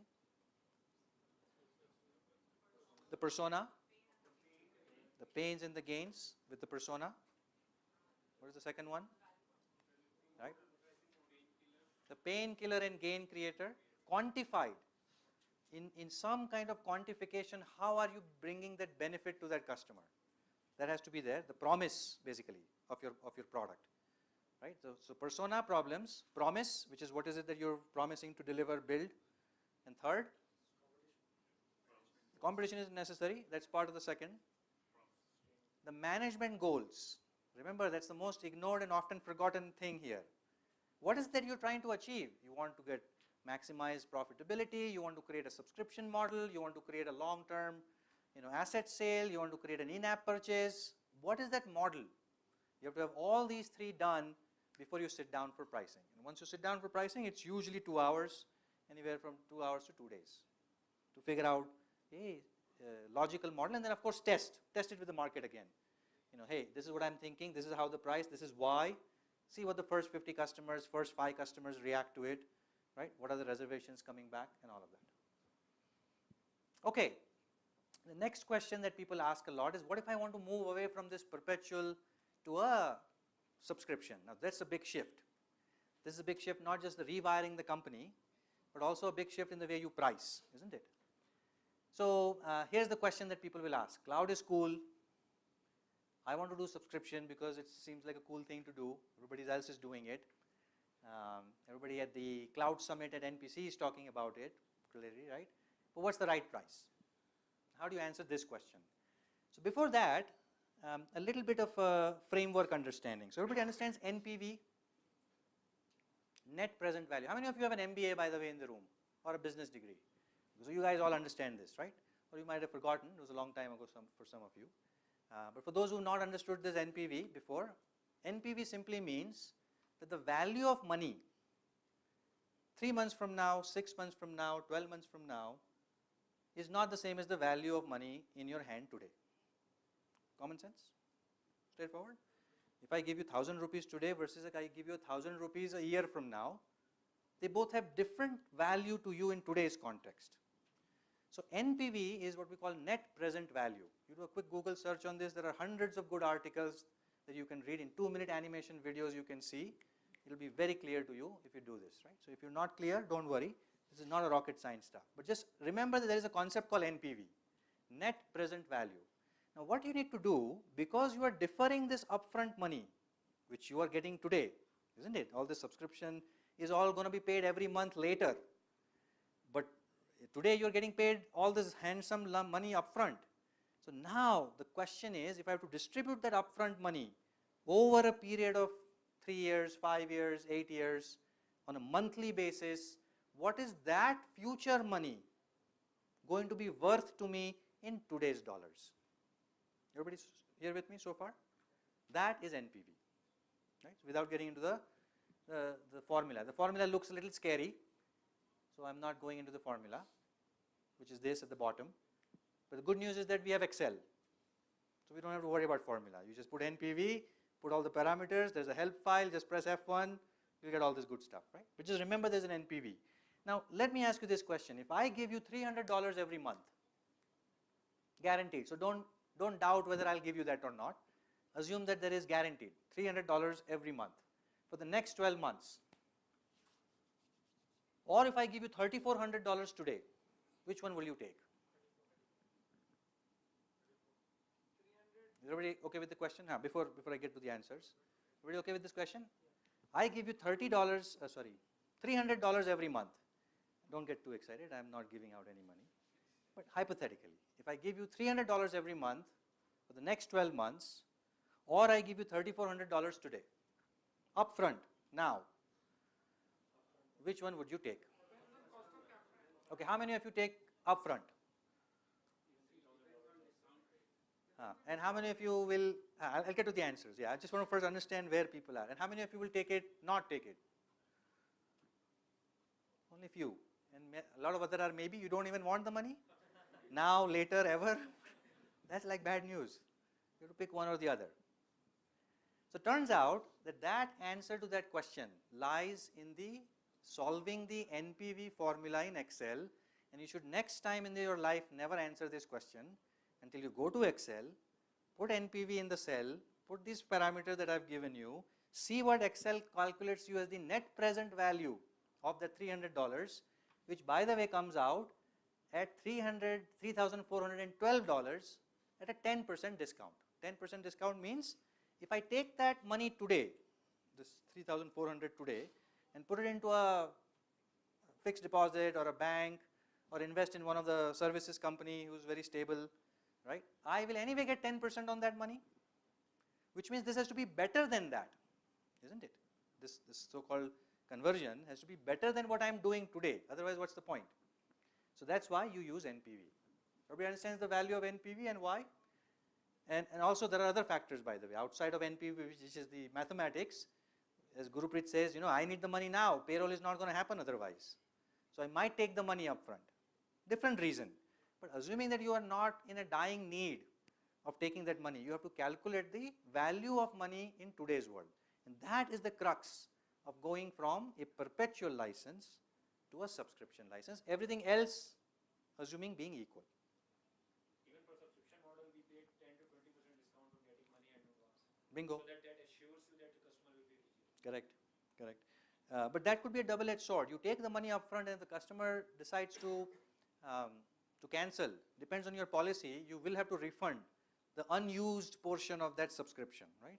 So it creates more paperwork, more management hurdles, more support issues, and then there is an angry customer waiting on the other end versus only collecting every month, and the customer chooses to cancel. But one more problem is that when you collect every month, that means the customer is taking a decision whether to pay or not. Correct. So at each month you are basically Risk. tested, verified that whether we should pay or not. Correct. So Gurupreet says that every month when you have a subscription, you have to re-earn the trust of the customer. In fact, you guys do this all the time, right? How do you deal with that churn? What he's saying is, what if the customer drops, right? How do you? So that's a very important metric that a lot of people tend to discount. So the cancellation rates, if you basically look at the industry, can be as high as in terms of 25% of, and depending on the lives. Obviously, you would protect it by in terms of the duration of the contract that you're going to sign, but then you will have SLAs and you will have essentially there will be an option for customer to walk out in case you are not able to meet the commitments that you basically are offering, as opposed to a perpetual where you basically sell it once and then you walk away scot-free. So in terms of from if your definition of net churn, as Pinkesh was talking, what your risk of losing money as when a customer is going to cancel at what stage of your contract versus how much you're going to upsell to him in that period of time, right? Basically, you will, the way your pricing is structured in terms of, should always focus on a way where the value of the customer basically increases over a period of time. So there is another metric that you use, a lifetime value of a customer, basically, right? That is not something that what you start with. It is something that how much is going to grow over a period of time, and then that minus your risk of cancellation is what your overall net churn is, and that's what you need to basically reduce eventually to a number which, especially in the context of which another metric that people tend to basically ignore is cost of customer acquisition.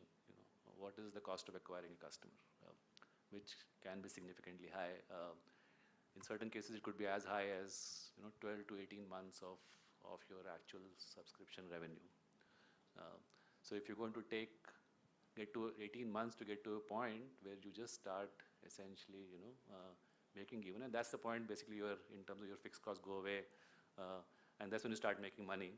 And if the customer is going to walk away before that, you will basically lose. And that's why you see a lot of SaaS companies, while they are growing at very impressive rates, are not really profitable.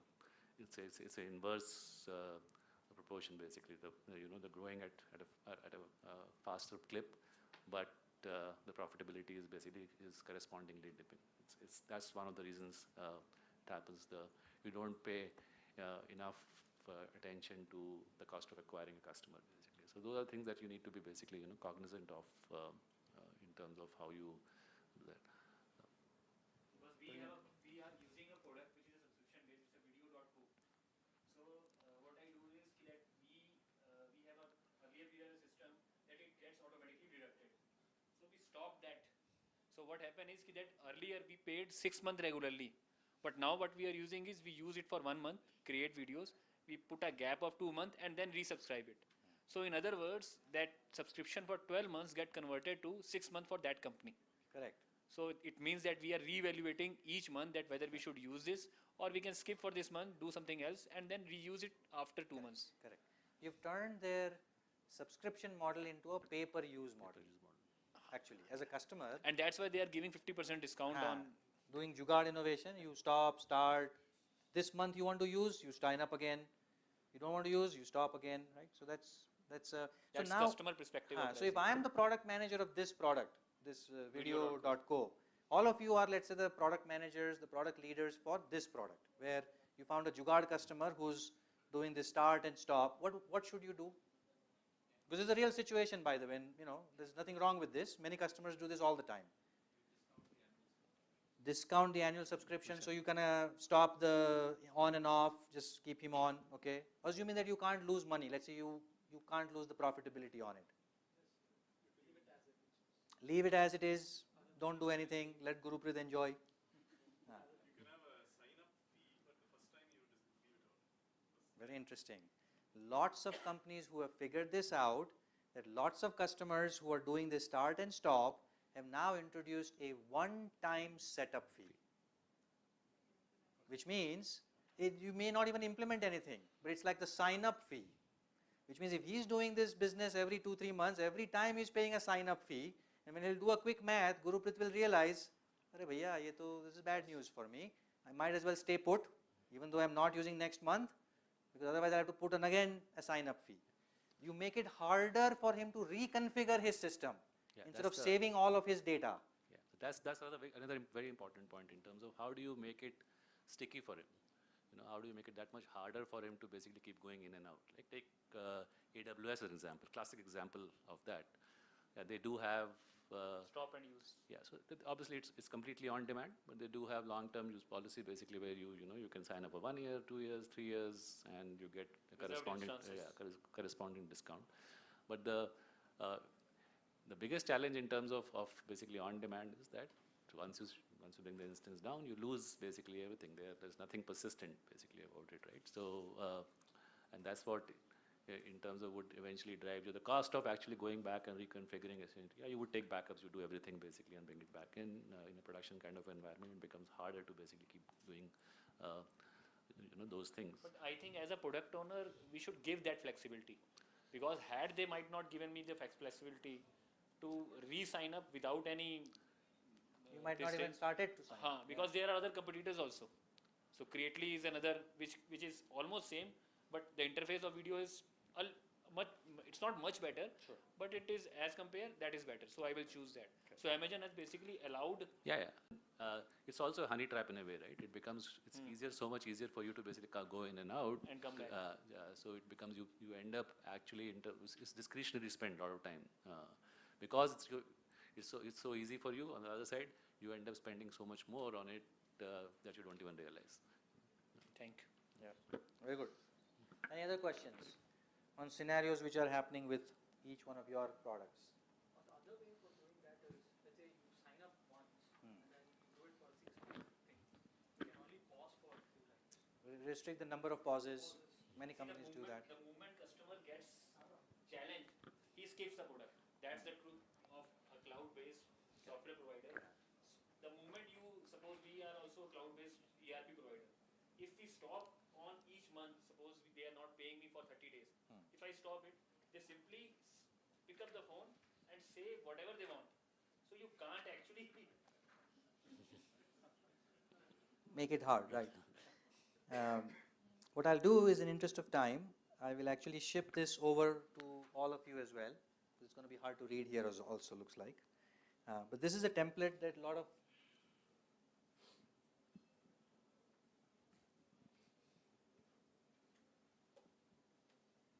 the template that you use. So essentially what is happening is you're kind of modeling out each year.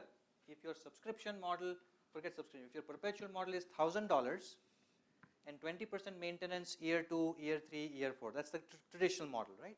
You pay up front and you keep on paying annual maintenance for the next X years. Using this type of sheet, you plug in this number, it will automatically tell you how much per month you should be charging so that your NPV is higher. Option A versus option B, you want to convert a perpetual to a subscription, but you don't know how much per month you should charge, assuming that there is no start and stop and complicated scenarios. This is a spreadsheet that can kind of help you, and we'll ship that to all of you. Okay, let's see, what else is exciting to share? Any other questions? There's a lot of stuff, but we'd rather answer your questions now.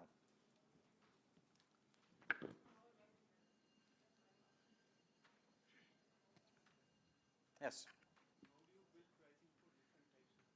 How do you build price for different types of users? So tell you what, we're going to do the Socrates style of presentation now. So you ask a question, we answer that question. So I'll show you some ideas and then we can have a conversation, right? So the relationship between pricing and segments, this is very important and straightforward. Some examples are like this.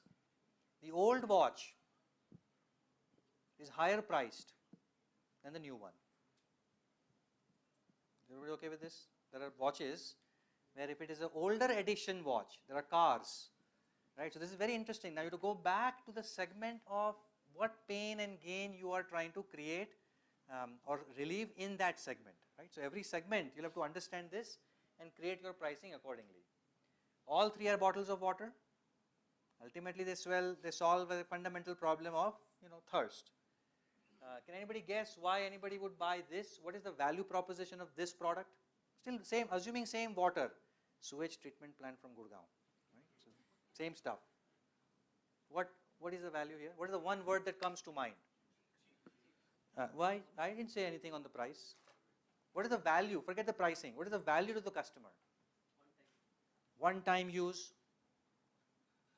This is very important. You have to kind of go deeper into the product value proposition, because that's when the pricing, that's where the secrets of pricing lie for you to kind of uncover that.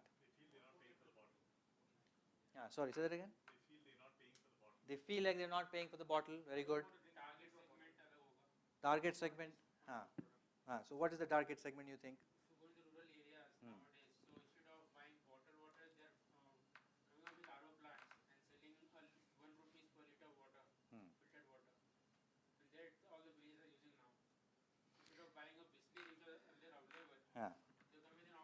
Buy, but unbranded. Correct. Yeah. First one is satisfying the basic need. The second one is a bit of convenience, and the third one is convenience, basic need, convenience, and aesthetics. Brilliant. Value in the first one is Brilliantly said. Value in the first one is that it cannot be reused, because you see that some people fill up it and just seal it, so that cannot be reused. Correct. So, exactly. Exactly, right? So the key word that he's saying, many of you are saying, this is utility. Scratch the itch, as we call it in product marketing, right? You have a need, you scratch the itch and you move on. This is convenience. Why? Two kinds of convenience, right? Depends on, again, the customer segment.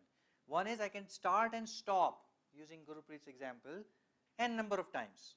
I can drink a little, wait for next 2 hours, again drink a little, carry it with me to the next show, next class. From here you'll walk out, go to another showroom, go to another, what's the right word? Somewhere, and now you'll carry that, isn't it? Convenience. And this is luxury. So now you have to go back to that customer segment under question and figure out who you want to serve, and maybe you want to serve all three, which means you will have to create a perception of a different product with each of the segments. How do you create the perception?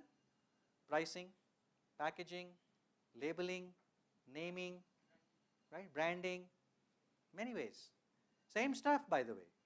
But by tweaking the pricing, you can, by tweaking the branding, by tweaking the packaging, you can kind of create different models. So you have to understand what the customer wants to solve right now in each segment and build a product priced accordingly to that segment to create friction. The whole purpose of pricing is to help with only one thing: reduce friction in sales. If you boil all this down, the reason we spend so much time in pricing, the highest factor that contributes to the customer's perspective is that, can I reduce the friction in the adoption? Make it so easy, so intuitive that people are dying to buy on its own, ideally. So that you don't need sales guys, you don't need somebody to do the Katrina Kaif effect, you don't need to ideally do anything, right? Now somewhere in between, that ideal and reality is where you have to kind of fall.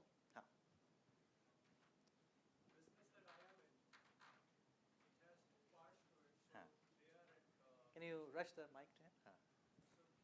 Both have different expectations of pricing. Yeah.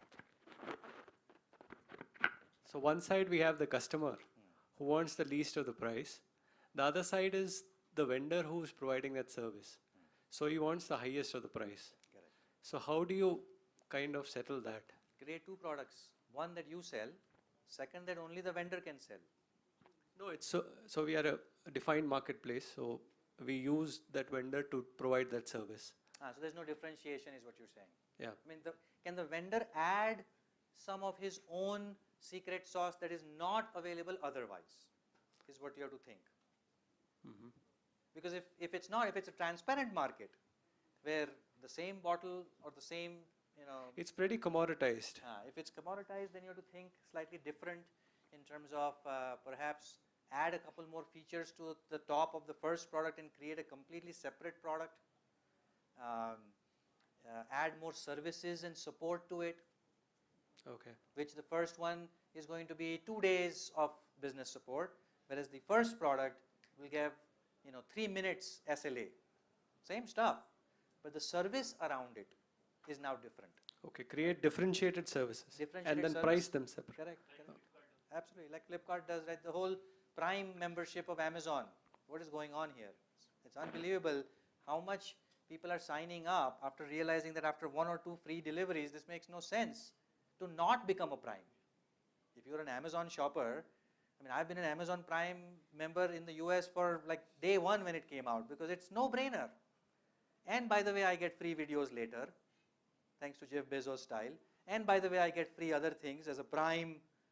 So I'm like, I'm never leaving this Prime membership. Whether I'm buying, not buying, I might buy from Flipkart, but I'm not canceling my Prime membership on Amazon. So you got to create some sticky factor where the customer is continuously kind of dying to buy, right? And so you can differentiate in many ways. Certain return policy. If you buy from the vendor, unlimited return, but if you buy directly, only 2 times return a month. So there are many ways, right? There are many ways to kind of restructure the value proposition. All this is value proposition design. That's what this comes down to. What is the gain creator and what is the painkiller? And if you can start tweaking this, you have the perception of a new product. Right? A good example of this is what we've seen in the B2B space. Now this is very interesting. Very few people know that the Intel chip that you know, the Pentium chip and the Celeron chip. What if I tell you a little internal secret of Silicon Valley? It's actually the same thing. One gets sold for $100 more than the other. You guys all agree? Celeron processors are cheaper. If you have a laptop that has a Celeron processor, it's cheaper than that has a Pentium. But the original strategy, when Pentium came out, Intel figured out that everybody is going and buying laptops with AMD processors. Why? Because they're $100 cheaper. Now I have 2 choices, to your point. I can reduce my price for Pentium to meet the competition and beat them, or I do this, take the same Pentium chip, clip pin number 62, which disables the math coprocessor on the chip that already exists, package it as Celeron at $100 cheaper. Because to create a new product in a VLSI, for those who are in the electronic space, you know how hard and how much time it takes to create a fabrication, silicon wafer, redesign, all that, and millions of dollars of R&D has to happen. Cripple the product, remove something. Welcome to what Windows does. How many flavors of Windows exist, you think? It's a Windows XP. How many can you recall? Windows 10 means at least 10 of them. No, that's not the logic they use. Windows XP has about 31 different flavors. Windows XP for student, Windows XP for professional, Windows XP for enterprise, Windows XP for data center, Windows XP that doesn't work, and you keep on going. So you think that they have created 31 different software codes? No. In fact, they probably, I don't know, I have not verified, but one of you who's a smart geek here should verify. The lines of code is probably exactly the same. He said the release notes for Windows XP student will say, by the way, this service may not work for you. In the release notes, if I put all that, essentially people are going to say, oh yeah, this is Windows Student Edition. All this will not work. But if you actually put it to work, it may work. Because to create a new product is more R&D work. It is more cost. You might as well create the perception of new products at a different price. Yeah, look, one key thing, if you take any product, typically what you will find a thumb rule that if you have 100 features in the product, 80% of your users would be using 20 out of them, and 20% of the users will be basically using that other 80%, only 20%, 80%. So it's important for you to recognize what are those 20% of features which majority of your users use, and make sure that you create a pricing strategy that where there is a highest adoption of, a widest adoption of those features. And for those, the other basically 80%, which only 20%, you have to create essentially a pricing model which is disproportionately priced. Because that's where you bring the premium into it. So it's very important for you to recognize that, and that's how you create essentially value-based pricing. Is what is the lowest common denominator here, and how do you ensure there's a mass adoption of that, and everything else that you have beyond that, which is premium, you get the price for it. One more important way of differentiation, I was just putting up some case study examples that I had here quick access to. So this is a message, so read this message for Chota Tummy. Let's say you're a consumer on the road, and if this billboard comes on the way between tonight when you go home, as the end of the workshop, end of the NASSCOM session when you go home, if this is a billboard that you read, right? So read carefully and see what you think, and remember this. This is the Chota Tummy example we gave earlier, where it's an online food delivery, for kids. So this is obviously a marketing message. Same stuff, same product, but trying to position differently. So this is one. And look at this. And assume some nice graphics will be there and some good, just focus on the content right now, right? Not the visual element of it.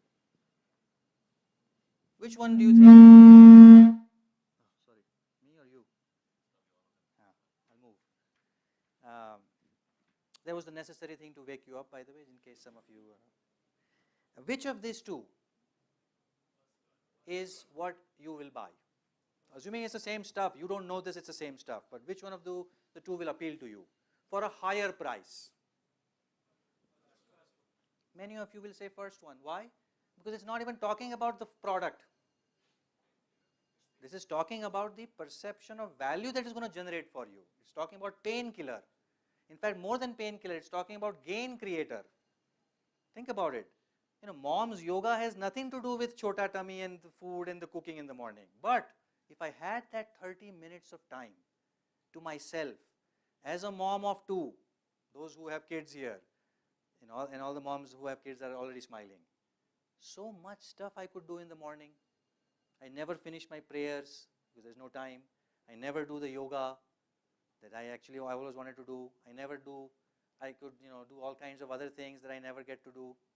Thanks to Chota Tummy, which has nothing to do with my yoga, but the benefit is being explained to you. And dad, oh my God, how many of you will pay 5 rupees extra for a food service, delivery service, if it lets you sleep for a little extra? All the dads in the room, seriously, tell me. How many of you, many of us, I'll definitely be, if I can get a few more extra minutes of sleep, to the dad, this is premium.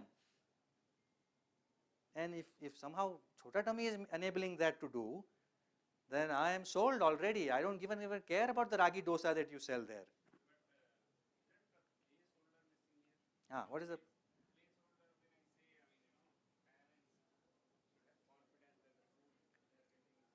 Correct. You have to verify all this. This is just a hook.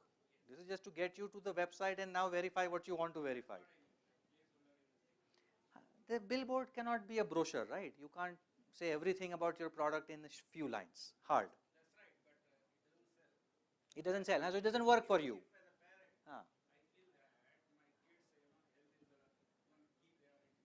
Then this is better.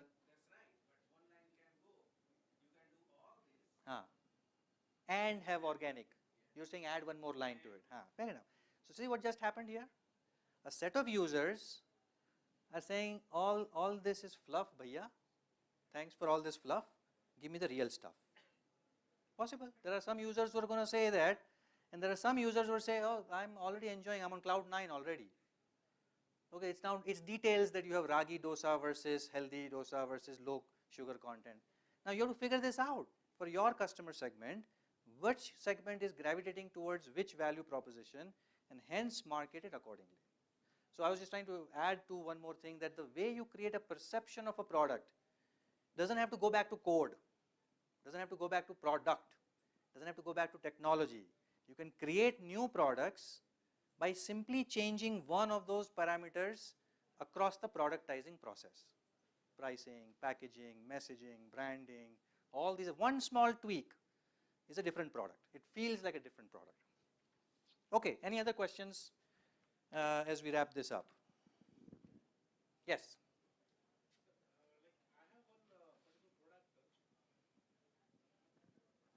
I have one product which can be used by the schools, hospitals as well as banks. Okay, in that scenario, schools is not willing to pay more. Hospital, they are asking more about the security and other stuffs. Bank security and all, but they are willing to pay more. So in that scenario, my product is solving all the same problem what we are having. It's like form filling system. So in that scenario, what happened? How I can price it maybe different for all the three segments. Since you, because you probably run into this all the time with your analytics tool, right? Yeah, sure. So you said that you have three personas, so to speak, basically in terms of your customers. Are they looking at different value? All three of them, are they looking at different value? The value? Same features but different value. Different value. Right? So that's where your answer lies in terms of what is the value that you are eventually serving to each of them, right? And then the price is a factor or a function of that.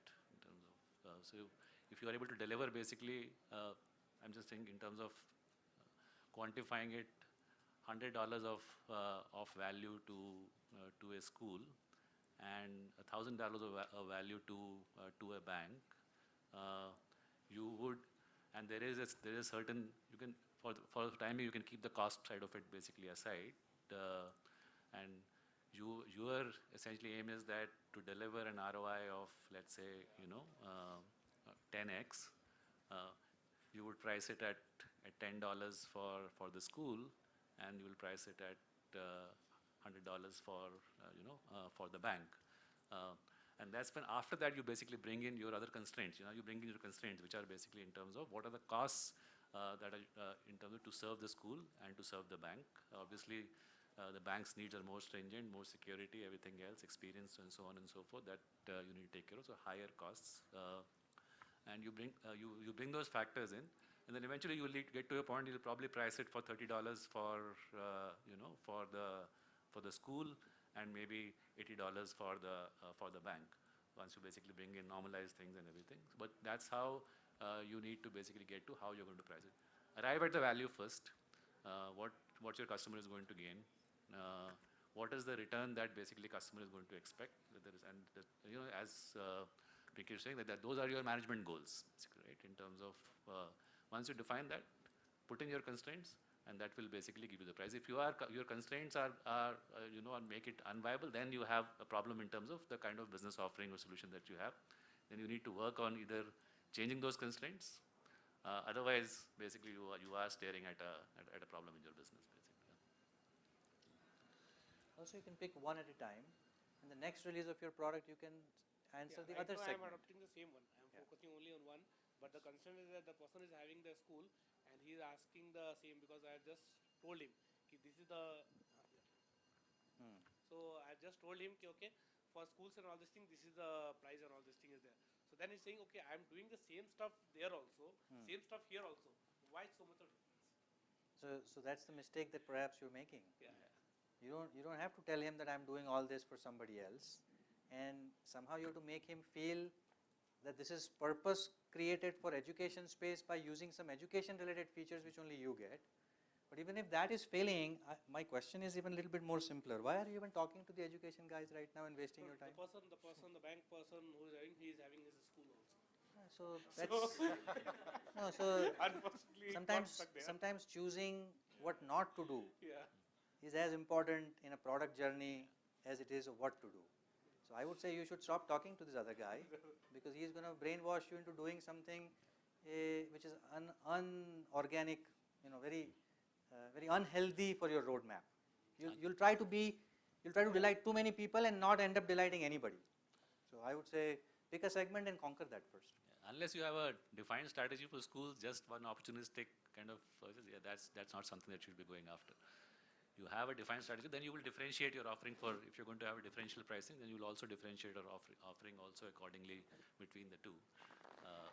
And again, yeah, in terms of how much transparency you're going to keep between segments, again, you create different, basically branding, same example of the water bottle earlier, that all those things you need to basically bring in, same product, packaged differently, branded differently, certain feature set I was talking about earlier, right?